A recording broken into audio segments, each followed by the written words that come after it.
Hello' guys, ফেকজন আছামলৈ আপোনাক স্বাগতম জনাইছোঁ। প্ৰিয় দৰ্শক, দৈনিক জীৱনত জীয়াই থাকিবৰ বাবে সকলোকে এটা কৰ্মসংস্থাপনৰ প্ৰয়োজন হয় আৰু সেয়ে সকলো মানুহে এটা ভাল চাকৰি নাইবা ব্যৱসায় কৰিব বিচাৰে।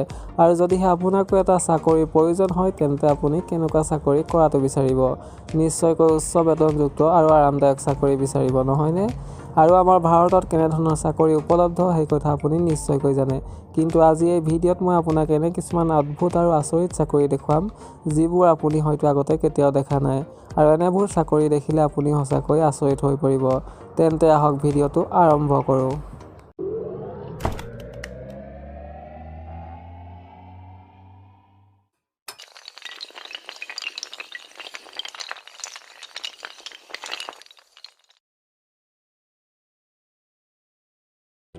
বিশ্বৰ আজব চাকৰিসমূহৰ ভিতৰত হৈছে নম্বৰ 1 প্ৰফেশ্যনেল পুছাৰ। এই প্ৰফেশ্যনেল পুছাৰসকলৰ কাম হৈছে ট্ৰেইনত মানুহ ঠেলা। এই চাকৰি আপুনি দেখিবলৈ পাব জাপানৰ টকিঅ' চহৰত। যিহেতু জাপানত সময়ৰ প্ৰতি খুবেই গুৰুত্ব দিয়া হয়, জাপানত সাধাৰণতে ট্ৰেইন চলাচলত আপুনি কেতিয়াও পলম হোৱা দেখিবলৈ নাপায়। আৰু সেয়েহে পুৱা আৰু গধূলি সময়ত যেতিয়া কৰ্মচাৰীসকল নিজৰ নিজৰ কৰ্মক্ষেত্ৰলৈ ৰাওনা হয়, তেতিয়া টকিঅ' চহৰৰ ট্ৰেইন ষ্টেচনসমূহত যাত্ৰীৰ ভিৰ হ'বলৈ ধৰে। আৰু এটা সময়ত যাত্ৰীসকলৰ সংখ্যা ইমানেই বাঢ়ি যায় যে ডবাসমূহত তেওঁলোক সোমাবলৈ ঠাইৰ নাটনি হ'বলৈ ধৰে। আৰু তেনে অৱস্থাত যিসকল অতিৰিক্ত যাত্ৰী ডবাত সোমাব নোৱাৰে, তেওঁলোকে ডবাৰ দুৱাৰৰ সন্মুখত থিয় হৈ দিয়ে আৰু এই প্ৰফেশ্যনেল পুছাৰসকলে তেওঁলোকক ঠেলি ঠেলি ডবাৰ ভিতৰত সোমোৱাই দিয়ে। আৰু যেতিয়া ডবাত সকলো যাত্ৰী সোমাই পৰে, তেতিয়াই ট্ৰেইনখন যাবলৈ দিয়া হয়। আৰু এনেধৰণে মানুহ ঠেলা ব্যক্তিকে কোৱা হয় প্ৰফেশ্যনেল পুছাৰ। এই চাকৰিৰ জৰিয়তেই প্ৰফেশ্যনেল পুছাৰসকলে কিন্তু উচ্চ মানৰ দৰমহা লাভ কৰে। নম্বৰ 2 প্ৰফেশ্যনেল স্মাগলাৰ বা কাডলাৰ। হয়, মই আপোনালোকক আজি স্মাগলাৰৰ কথা কোৱা নাই, মই কৈছোঁ স্মাগলাৰ। এই স্মাগলাৰসকলৰ কাম হৈছে মানুহক মানসিকভাৱে সান্তনা দিয়া। প্ৰিয় দৰ্শক, আপোনাৰ গাৰ্লফ্ৰেণ্ড নাইবা বয়ফ্ৰেণ্ড আছে নে নাই? যদিহে নাই, তেন্তে দুখ নকৰিব, কিয়নো জাপানৰ দৰে দেশত গাৰ্লফ্ৰেণ্ড নাইবা বয়ফ্ৰেণ্ড ভাড়াত গোটাই ল'ব পাৰে। অৰ্থাৎ কোনো ব্যক্তি যদি নিজকে অকলশৰীয়া অনুভৱ কৰে বা সুখ দুখ তথা মৰম শ্বেয়াৰ কৰিবৰ বাবে যদি গাৰ্লফ্ৰেণ্ড নাইবা বয়ফ্ৰেণ্ডৰ প্ৰয়োজন হয়, তেন্তে টকাৰ বিনিময়ত হায়াৰ কৰি ল'ব পাৰে। আৰু এনেধৰণে হায়াৰ কৰা ব্যক্তিসকলকে প্ৰফেশ্যনেল স্মাগলাৰ বুলি কোৱা হয়। এই স্মাগলাৰসকলে আপোনাৰ সৈতে আপুনি বিচৰা ধৰণে আচৰণ তথা বিহেভ কৰিব। GFBFৰ উপৰিও অন্যান্য সম্পৰ্কৰ বাবেও এই স্মাগলাৰসকলক আপুনি নিযুক্ত কৰিব পাৰে। আপুনি যি সম্পৰ্কই বিচাৰিব, সেই সম্পৰ্ক অনুযায়ী আপোনাৰ সৈতে তেওঁলোকে বিহেভ কৰিব। এই স্মাগলাৰসকলে এই কাম কৰিবৰ বাবে উচ্চ প্ৰশিক্ষণ লাভ কৰে আৰু স্মাগলাৰসকলৰ বাৰ্ষিক উপাৰ্জন হৈছে প্ৰায় $30,000 পৰা $40,000 পৰ্যন্ত। Number 3 pet food tester. বৰ্তমান সময়ত প্ৰায়ভাগ মানুহৰ ঘৰতে পোহনীয়া কুকুৰ মেকুৰী দেখিবলৈ পোৱা যায়, কিয়নো পোহনীয়া জীৱ জন্তুৰ ভিতৰত কুকুৰ মেকুৰীক বেছি প্ৰাধান্য দিয়া হয় আৰু তেওঁলোকৰ প্ৰতি সেয়ে মানুহৰ সহানুভূতিও বেছি।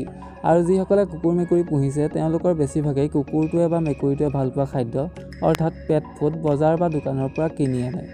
আৰু হয়তো আপুনিও এনে খাদ্য কেতিয়াবা নিশ্চয়কৈ ক্ৰয় কৰিছে। কিন্তু আপুনি কিনি অনা পেট ফুডসমূহ কুকুৰটো বা মেকুৰীটোৰ বাবে কিমান প্ৰিয়, এই কথা আপুনি কেনেকৈ গম পাব? সেয়েহে পেট ফুড প্ৰস্তুত কৰা কোম্পানীসমূহে পেট ফুডসমূহ বজাৰত মুকলি কৰাৰ আগতে কিছুমান বিশেষজ্ঞৰ দ্বাৰা ইয়াৰ সোৱাদ আৰু গুণাগুণ পৰীক্ষা কৰোৱায়। আৰু এনে কিছুমান বিশেষজ্ঞই এই পেট ফুডসমূহ নিজৰ মুখেৰে খাই পৰীক্ষা কৰে আৰু এইটো জানিবলৈ চেষ্টা কৰে যে এই খাদ্যসমূহ কুকুৰ বা মেকুৰীৰ বাবে উপযোগী আৰু সুস্বাদু হয়নে নহয়। কিন্তু এই আজব চাকৰিটো কৰাটো ইমান সহজ নহয়, কিয়নো টেষ্টাৰসকলে এই খাদ্যসমূহ নিজৰ মুখেৰে পৰীক্ষা কৰাৰ উপৰিও খাদ্যৰ নিউট্ৰিশ্যন আৰু সোৱাদৰ সঠিক জ্ঞান থকাটো অতিকৈ জৰুৰী। আৰু হয়তো সেইবাবেই তেওঁলোকক $50,000 পৰা $90,000 পৰ্যন্ত দৰমহা দিয়া হয়। Number 4 professional sleeper. প্ৰিয় দৰ্শক, আপুনি কেতিয়াবা সপোনতো ভাবিছেনে যে শোৱাৰ বাবেও টকা পাব পাৰি বুলি? যদিও ভবা নাই, তেন্তে এতিয়াৰ পৰা বাস্তৱত ভাবি লওক, কিয়নো পৃথিৱীত এনে এটা কাম আছে য'ত শুই শুই টকা ঘটিব পাৰি। হয়, ডক্তৰসকলে শুবৰ বাবে বিশেষ প্ৰফেশ্যনেল স্লিপাৰসকলক নিয়োগ কৰে, য'ত স্লিপাৰজনক প্ৰতিদিনে একেৰাহে 9 ঘণ্টাকৈ শুবলৈ দিয়া হয় আৰু এনেধৰণে প্ৰায় 30 দিন পৰ্যন্ত শুই থাকিবলৈ দিয়া হয়।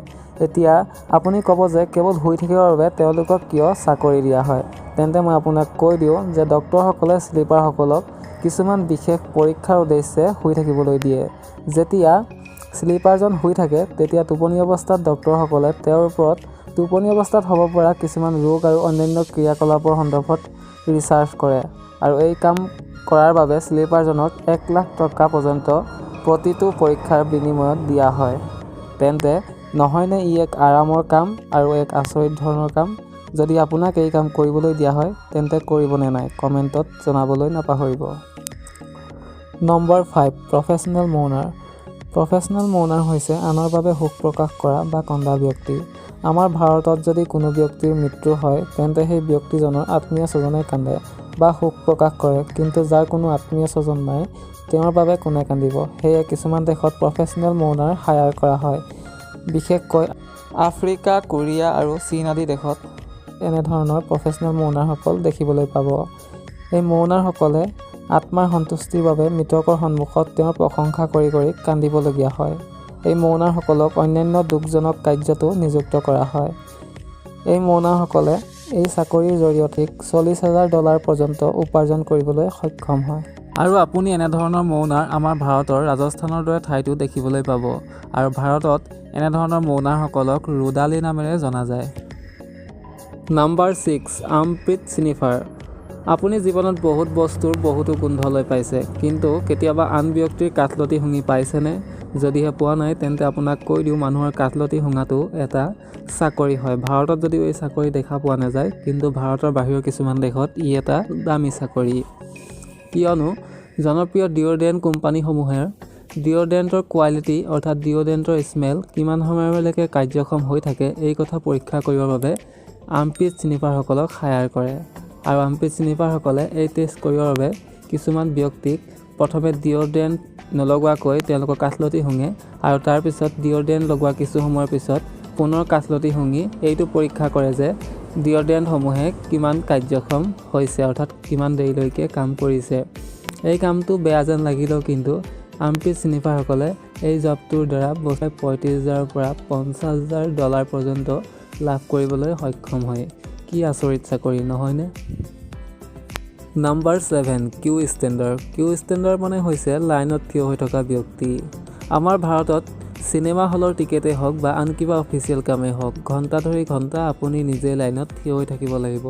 কিন্তু চীন আৰু জাপানৰ দৰে দেশত আপুনি যদি এনে লাইনত থিয় হ'বলগীয়া হয় তেন্তে আপুনি ইচ্ছা কৰিলে বা আপোনাৰ কিবা অসুবিধা হ'লে আপুনি আপোনাৰ ঠাইত অন্য কোনো ব্যক্তি অৰ্থাৎ লাইন ষ্টেণ্ডাৰক টকাৰ বিনিময়ত থিয় কৰি ৰাখিব পাৰে। লাগিলে যিমান দেৰি নহওক কিয় তেওঁ আপোনাৰ কাম কৰি দিব। এই কামৰ বিনিময়ত তেখেতক আপুনি প্ৰতি ঘণ্টাৰ প্ৰতি টকা পৰিশোধ কৰিব লাগিব। লগতে বতৰ তাৰতম্য অনুসৰি তেখেতৰ বেতন নিৰ্ধাৰিত হয়। যদিহে আপোনাৰ ধৈৰ্য শক্তি বহুত বেছি তেন্তে আপুনিও এই কাম কৰিব পাৰে।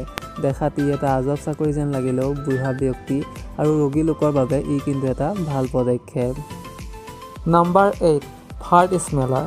এতিয়ালৈকে আপুনি আৰ্মপিট স্নিফাৰ দেখিলে য'ত মানুহৰ কাঠলতি শুঙা হয়, কিন্তু আপোনাক জনাই দিওঁ বিশ্বত এনেকুৱাও চাকৰি আছে য'ত মানুহৰ পাত শুঙা হয় আৰু তেনেলোকক কোৱা হয় ফাৰ্ট স্মেলাৰ।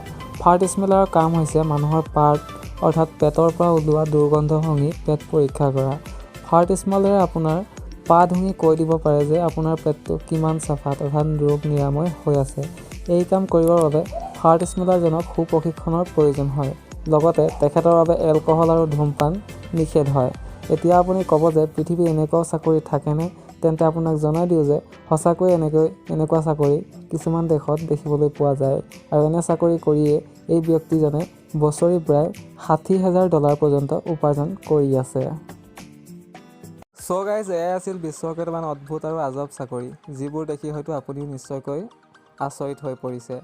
আজিৰ ভিডিঅ'টোত ইমানেই। ভিডিঅ'টো চাই কেনে পালে কমেণ্ট কৰি জনাব। ভিডিঅ' যদি ভাল লাগিলে প্লিজ লাইক কৰি দিব আৰু এনেধৰণৰ ভিডিঅ' চাই থাকিবৰ বাবে আমাৰ এই চেনেলটো ছাবস্ক্ৰাইব কৰি কাষতে থকা বেল আইকনটো প্ৰেছ কৰি দিব। তেন্তে পুনৰ এটা ইণ্টাৰেষ্টিং ভিডিঅ'ৰ সৈতে লগ পোৱাৰ আশাৰে জয় আই অসম।